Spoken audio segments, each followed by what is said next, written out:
Yo, what's up? It's Oh, I Book Reviews. Ready to do another one. I am Quentin Tarantino, and with me, as always, is Christopher Nolan, and we're here to direct another wonderful episode of the podcast where we discuss all things books. So it is literature. Let's get to it. I think today we're going to just discuss the books we read in May and talk about them briefly, do a little recap, and talk about what we plan to read in June as well. So, I guess we're going It's from. crazy that we're already at the end of May. I know, dude. It's ridiculous already. Getting close to halfway through 2025. It's kind of wild. But I'll be at 23 books. Where are you at right now? Where am I at? I'm at 27 You're in for the year. books. About halfway through 28. So, yeah. But yeah, I guess we'll go through, talk about the books you read this month and go from like least favorite to favorite. And we'll split it. I mean, we don't have many, but split it up from fiction. We'll start with fiction and then do our nonfiction last. So, all right. Unfortunately, I guess I have to go first. Yeah, I think you do. Because even though you didn't read this book sucked. The Devils by old Joe Abercrombie. I still love you, Joe. Even though the further I get away from this book, man, the more I'm just, the worse it gets. I'm like more confused. Yeah, like I thought maybe it'd get a little bit better. And I think some of my criticisms maybe are slightly harsh. But dude, a lot of people's comments are just, they feel like it's the same tier, or I don't know if they feel like it's the same, but like a lot of people are defending the character work, and I'm like, I mean, it's just really not good, especially compared to his older stuff. Like if it was standalone, you just read The Devils, not read anything else, it's really not that bad. Like if you've never read Joe Abercrombie, it won't be that bad. But if you've read any of the First Law, it just doesn't even hold a candle to our boy Glotka and Giselle and Logan and crew. So, bro, and just anyway, so The Devils, I will say, if you've never read any Joe Abercrombie, definitely read this one first because it's uphill from here. I rated it 3 stars. It's really popular right now. It's got a 4.3 on Goodreads, 4,400 ratings. I rated it 3. I probably should have rated it 2, but just because I love Joe, I rated it 3. Yeah. But essentially, if you haven't heard it for some reason, it's essentially the Suicide Squad of fantasy, where a monk is trying to take this newly found queen who's didn't know she was queen, thought she was, whatever, to another city, and they're using all these people who are considered devils to do it. And it's, all these misfits going on this holy mission. So, it is what it is. Unfortunately, it just doesn't hit. But for me, maybe it hits for you. But if you haven't read Joe Abercrombie, definitely start here and then go to First Law, because then you'll be blown away by the First Law. You'll be like, wow, This is the best characters I've ever seen. But anyway, that was unfortunately, I don't know if it might be the worst book I've read this year. I'm trying to think, because we've read Hyperion and Buffalo Hunter. Don't tell me you put it. I don't know. Actually, better than Hyperion. No, it's not better than Hyperion, dude. Because I just can't get behind the writing. Whereas Hyperion, man, I don't like a lot of the decisions made, but I don't think Dan Simmons is a bad writer. Which I don't think Joe Abercrombie, just to clarify, I don't think he's a bad writer either. This is just not his best work. Yeah. So, whereas I think Hyperion has moments where it's solid. Whereas, dude, there's not that many moments in The Devils for me personally where it's like, oh my God, he's in his bag. So, anyway, I've already given The Devils too much time on this. We'll quickly move on. I'll let you choose what you think's the next best. I would probably, it's kind of tough. I would probably say The Great Hunt next. I like that. Yeah, so The Great Hunt, Wheel of Time, book number 2 by Robert Jordan. I'm sure you've heard of it. We are finally getting into it, and we have a nice discussion with old Tom Orange on the channel if you want to check that out in detail. But this book was great. I gave it 5 stars. It's got a 4.27 with hundreds of thousands of ratings. So it's obviously a very good book. But yeah, man, it's the second book in the series. I was surprised at how the levels that Robert Jordan took book 2 to. levels It's a that he step took it up to. for Yeah, I sure. mean, it's obviously the first book. There's a lot of setup and some journeys and some lulls between the action, if you will, even though that's necessary. But this one just felt like just so many plot developments, unraveling, characters Mm. going in crazy different directions, and this not that the Eye of the World didn't have me hooked because I was definitely in for the series after reading that first book, but The Great Hunt solidified it in a way that the first book did not. Yeah. The Great Hunt really locked me in. Like when I finished The Great Hunt, I knew like beyond a shadow of a doubt I'm finishing this series. So Let's go. The Great Hunt, man. I mean, it was a great book. It was a great hunt. And yeah, I won't say anything else, but that's where would you agree with where I put it, knowing what is left in the fiction section?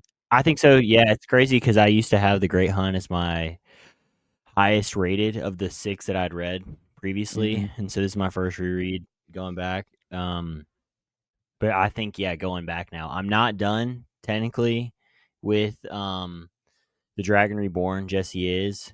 I'm like roughly 100, like right around 100 pages left. But yeah, I think now reading it again, it's like, oh man. But no, for sure, The Great Hunt though is a step up. Like if you've read Eye of the World, like, and you're like, this just feels kind of slow. Like there's parts I like, but it's slow. Like it definitely picks up Yeah. from there, especially with the world building, and then even more so, I think, which I guess we could. So I rated it 5 too. So as far as The Great Hunt, that is. So I guess that means The Dragon Reborn is the next, I'm assuming, right? Yeah, yeah. Since we don't have any more, Yeah, that's all unless yeah, you that's secretly we've read read something. yeah, that's all the Um, fiction we've read, so on to the next one, and I feel like I feel like the world building is even more so, yeah, right? it's just like everything's turned up, like, slightly even more so, in the Dragon Reborn, and now you're getting to where I mean, you're 3 books in, so the character development payoffs are even better, and some of the plot developments are, more satisfying, some things that if you go back and listen to our episode on The Great Hunt, I made a prediction and I was correct, and it was confirmed at the end of Dragon Reborn. We'll talk about it in detail on our episode covering the book in detail. I wonder if I can fit in detail into that sentence one more time. But yeah, man, I mean, Dragon Reborn just felt like another step up. Would you agree? Because you're close to finishing. I mean, you're Yeah. like less than 100 pages out. So I can't. I feel like I remember what happens. I can't remember if it's this book or the next one, but I feel like something big. I know something big's about to happen. I just can't. It's like foggy because it's Yeah, been so long. But I'm already just hyped, yeah, just with where the crew, like where all the different pieces are at right now. I'm yeah, like I'm. It's 10:10 right now. I'm gonna edit this and get it up, but then I'll probably stay up and finish yeah, for as long as that takes. Because that's like I'm at that part now where it's like yeah. I can't leave The way things where everything they are now. converges in the end is just so good. It's crazy how and you can see the influence. Not that I mean, I feel like this is probably the goal of any fantasy author is to have this kind of effect, but being such a big fan of Sanderson, you can see the influence in the ending of every book having an avalanche, now known as the Sanderlanche Yeah, in Stormlight and his other works. But it's the same in these books, man. Like everything converges upon other things. And he just does it very nicely, man. The Dragon Reborn was so good. Probably one of the best books I've read this year, yeah, honestly. Um, so I yeah. mean, if you happen to be listening to this and haven't gotten into the Wheel of Time, it's Lit Book Reviews certified sauce. So get into it. Dude, I'm so glad to hear you say that. I'm so hyped to talk about that in depth. Just because there's so many cool moments in book 3. But before we started this, just to preface, like I had read the first 6, Jesse had not read any, and we'd read a bunch of other fantasy stuff, and I was like, it's just so tough to know like when is the time to like really make that push. And then it's also like it's just not for everyone. Yeah, But like if you're someone who really likes true like epic fantasy elements, then it will be for you. Like right. if you don't care that it may take a second to get to some things, but like if you wait it out, like it's worth it.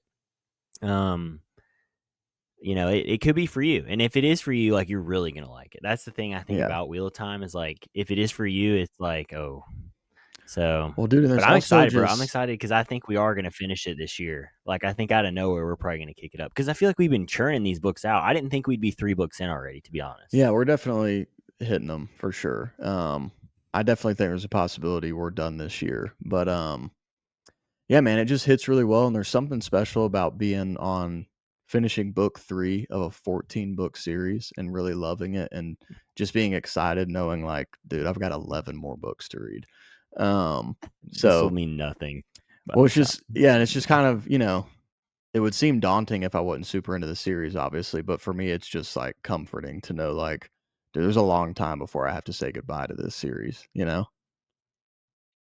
Yeah, yeah. Um, I'm excited, man. It's fun. yeah, So me yeah, too. definitely So, get into the wheel of time if you're someone who loves fantasy, yeah. especially epic fantasy. So now to get over into our nonfiction of May, we Mhm. read just the same 2, right? Or did you have a Yeah, and 3rd? I forgot I have one on there that I'll just go ahead and say. So I'm not done with it. This one has really been put on the back burner, and it's not because it's not good. It's just because I've been grinding to just try and like keep up and like once so Jesse ended up reading some ancient history stuff and I was like I'll just send it. And so I didn't have a chance to read it, but I had a chance to audible some stuff that will come up later. But anyway, Iron Kingdom: The Rise and Downfall of Prussia, 1600 to 1947 by Christopher Clark. I'm like almost halfway done with this book. It's like 700 and something pages with the notes. But it's like 640-ish, 650. I'll finish this hopefully this weekend. We'll see. Um, but it's been really good. It's definitely a different read though. Like it is a very in detail. Like all right, we're taking it, like from the weeds of the Hohenzollernen, however Mhm. you say the dynasty that Kaiser Wilhelm, that most people know, that is the monarchy in Germany before the end of World War One. It's kind of the origins of them, and so it really starts off bare bones, like with the region that they come from, and builds up. So it's a different type of read. It's definitely one of those like, unless if you're just really interested in um, Germany, like I am for whatever reason that is, it Whatever it's a in the weeds mysterious book for reason. sure. He's doing his yeah, he's doing his research. But so far it's been good. But yeah, it's unfortunately taken a bit of the back burner. But I will say this is definitely at least going to be a 4-star because of like the research that's gone into this is crazy. Like it's such a good source work of showing you like how these small regions in Europe end up becoming these big countries, and it's like it is kind of cool to see. But anyway, that's the one that I do have to get out of the way. All right, well, that takes us to, the other 2 nonfiction that we have read, in the month of May 2025. And we're going to be going back to some ancient history here with these. I would say, just to put these, you know, It's I mean, tough. it is tough, but I think when it comes down to it, I'm going to talk about Augustus first. I think when it comes down to Okay. it. Yeah. So Augustus, the life of Rome's first emperor by Anthony Everett. We've got a recent episode discussing it in detail, but as the name suggests, it does discuss the life of Rome's first emperor, Augustus Caesar, otherwise known as Octavius or Octavian or Gaius, however you're supposed to say that. Absolutely fascinating figure. I mean, how often do you think about the Roman Empire? A lot after reading books like this, for sure. Oh, even more now. Yeah. Yeah, I mean, again, just fascinating figure. I mean, these are fascinating times. They're savage times. They're dark times, but they're absolutely fascinating to read about it. So yeah, I mean, it's a great book. If you want to get into some ancient history, I recommend you read this. But first, and I feel like we can just kind of talk about both of these in conjunction. Before you read this, I'd recommend you read the best book that I read in the month of May, which is Julius Caesar by Philip Freeman. So those are the 2 we read in the month of May. We obviously first we read the Julius Caesar one because he came first in time, and that book was amazing. So, I mean, what are your thoughts about these 2, and how do you compare them? Yeah, it's so tough to pick which one's better. I think it does end up just coming down to the content. And Yeah, unfortunately for Gaius, his great uncle was kind of that guy. he Not was that, the Gaius is man. that guy in some aspects too, but Julius Caesar was just, I mean, he was the first him, I feel like. Maybe not the first, but of his time period, he definitely was that guy. So, and that book read, so I audibled both, and I couldn't recommend that more. If you don't have time to like read, or if you're not someone that thinks that they can get through like physically reading history, like this, audible these to kind of prove to yourself like, oh, I can like read these, but they were just so digestible through Audible. So I can only imagine like how easy it was for you to just rip through these like physically. Um, Yeah. so yeah, I was very entertained. I learned so much. And now like I just have way more to pull from when I'm thinking about Roman history. So Julius Caesar, I think, was the more impressive figure. And so that in that book, like there are other figures like Cato and Pompey and like some other guys that like kind of come to mind. But the thing that sticks out to me about the Augustus book is how many other like key people were like around during his time period. And he ends up Yeah. being the guy, obviously, but Cleopatra, Mark Antony, Sextus, Agrippa, um, Agrippa. I can't believe I our didn't say him boy. first. Yeah, it's like, so that book was more, even though it is about Augustus, like I learned so much about like other people, I feel Yeah. like. Whereas I had learned a little bit about other people in the Julius Caesar book, but he's such a dominant figure. He just kind of controls that narrative. Whereas I think it, was him just playing to his strengths. Whereas Augustus kind of, he knows he needs to have some people kind of around him. He delegates when he needs to, gives honors when he needs to, and so through that you get to kind of get these other people. So I did like that about that book, is that I feel like I Yeah. know a lot more about multiple people now. Yeah, and we kind of talked about this in the episode discussing Augustus, but the Augustus book does give you more of the pivotal, essential information about the founding of what became the Roman Empire. Because again, when Julius came along, he was really just ending the Republic, and he died before it really became the Yeah, empire that Augustus made it into. So, there's a lot of books we could recommend on the fall of the Roman Republic and the rise of the empire, the years of Julius and Augustus.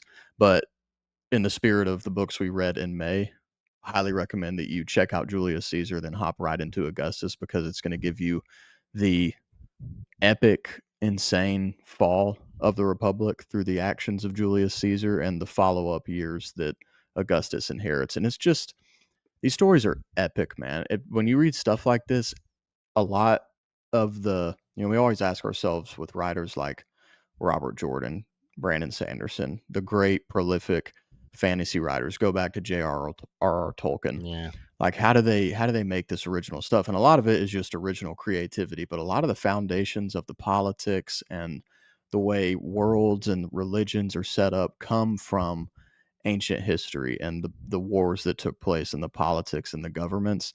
And when you read books like this, you're like, dude, this is where all that epic stuff comes from. It's inspired by real things that, you know, men and women are capable of, for better or worse. So, epic stuff. yeah, Highly recommend you get into some ancient history. Definitely take Andrew's recommendation if, ancient history hasn't been your bag before. Try it on Audible. I'm sure they are great. yes, And listening to it is probably similar to reading it in that it feels like you're watching a Villeneuve movie, who directed Dune and Dune 2, by the way, if you didn't know. So yeah, that's the month of May. This was a really solid month, honestly. I mean, I've had 4 or 5 star books, and if I finish the book I'm reading now, which is also Augustus by John Williams, but this is a historical fiction, an American classic, the guy that wrote Stoner, probably my favorite American classic of all time. If I finish this, I'll have a fifth 5 star. And that's what I was getting to, is that all my books are 5 star this month. So, and I turned 30 this May. So, turned 30, read mm. 4, potentially 5 5 star books. I mean, I don't know how you start your third decade better than that. You know what I'm saying? It truly does not get any better, folks. You've heard it here first. Well, what I guess we can kind of chat about what we think we're gonna. We're so bad at this, Oh, yeah, but dude. I feel like as far as like what we're gonna read next, I know we are. I know you're reading that one. Hopefully, you read something else. If I'm gonna be honest, um, because I have to read the Demon of Unrest. So I'm going to Charleston next week, and so Well, you better get you've on already it. read this book, and I know, dude, it's 600 pages. Well, maybe not that many, but It's anyway, so Eric good, man. You'll Larson's The tear Demon of through Unrest. it. I'm excited. I'm excited to get into that. Hopefully, to start that this weekend. I'm going to Charleston on the 5th, So I have a couple days, but I do need to try and finish my other book. I've already forgotten it, Iron Kingdom. But this is like the main nonfiction I have on my list for this month, and then after that, I just don't know like what I'm gonna do. But I know we'll do this. I know we're looking to do The Will of the Many. Yep. That'll probably be the next fiction that I do. Yeah, same. And then I'm sure we'll hit at least The Shadow Rising.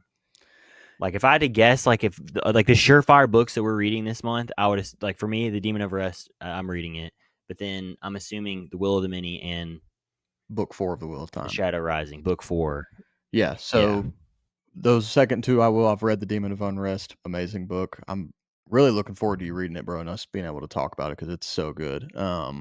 Yeah. So yeah, I'll definitely read book 4 of The Wheel of Time. We'll start The Will of the Many, and we'll be reading that with a friend who knows, might come on the show. So you guys stay tuned. He's a very famous person.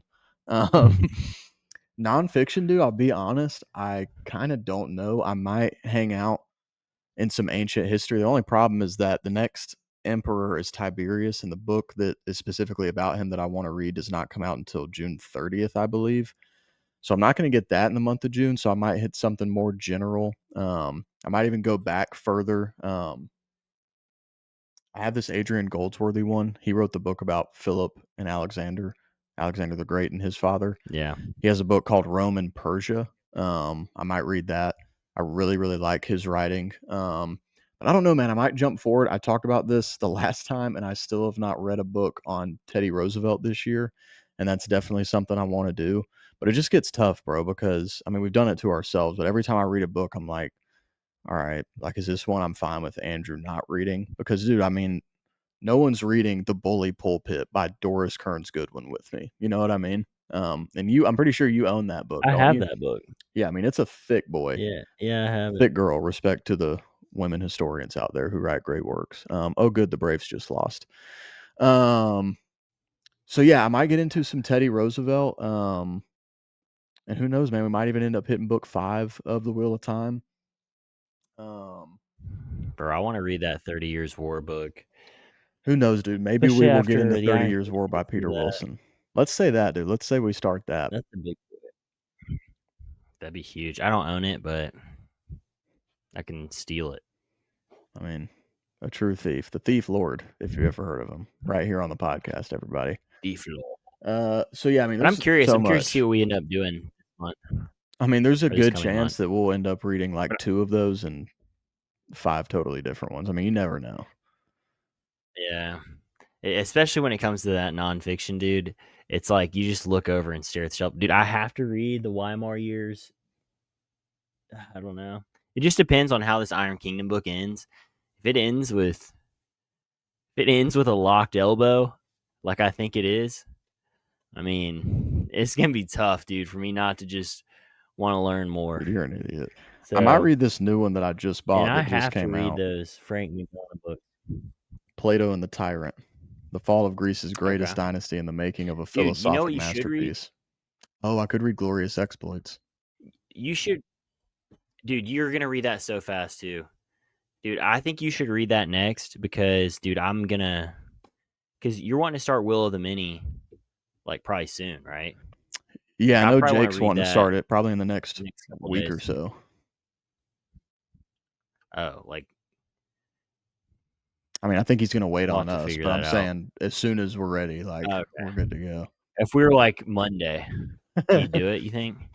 You want to do Monday? That's what I'm saying. Well, because I'm gonna finish Iron Kingdom and then I'm gonna start the Demon of Unrest and I'm gonna try and finish that, but then I can go back and forth with those two Yeah. because that'll put me back, dude. I've been trying to accumulate back down to where I'm not reading so like, cause dude, for a second there, I had like 3 or 4 books. I think I Yeah. had 3, Dude, I like can't all do up that. on my Goodreads, and I was starting to stress me out a little bit, dude. So I gotta hone it back in. You got to hone, bro. So It's time to hone. once I finish Iron Kingdom, which again this weekend, I'm ready. But I think you'll be able to finish Glorious Exploits, which I think it'll be, especially since we've read some ancient history. It's set in Greece, but I'm curious to see what you think about that one. Yeah. But anyway, I'm excited for June. We're crushing books, man, this year. We are. Nonfiction and like fantasy. So Yeah, we're crushing it. It's been a good year so far. We're almost halfway through, and I'm 3 books away from being halfway to my goal of 60. So that's nice. I'm 3 books ahead of schedule right now. It's great. So who knows, man? Second half of the year could end up being crazy. I might push to 70. You never know. You never know, bro. I start reading that books like final push, Glorious dude. Exploits in a day, and you could see me close to 70. Oh, because you'll finish that one book probably tonight that you're reading, and then tomorrow you'll No, finish the other I'll one, and hopefully you're gonna finish be it. I mean, I'm only about 100 pages in, and it's actually a little longer than I thought it is, like right over 300. So I'll probably not finish till Sunday if I had to guess. Which would be perfect to okay, start Will of the Many Monday if you want to do that. But that's not great podcast content to okay, just yeah, get into the details of when we're starting no, it's books. not. We'll talk about that later. Yeah, So Braves lost, guys. Really hate that for all my Atlanta Braves fans out there. I mean, dude, if they don't figure it out, they might be sellers by the time of the All-Star break. And that's not where we want to be, guys. So keep reading and try to hang on. That's what we do every day. It's just time to lock in. it is time to lock in, guys. It's a book reviews.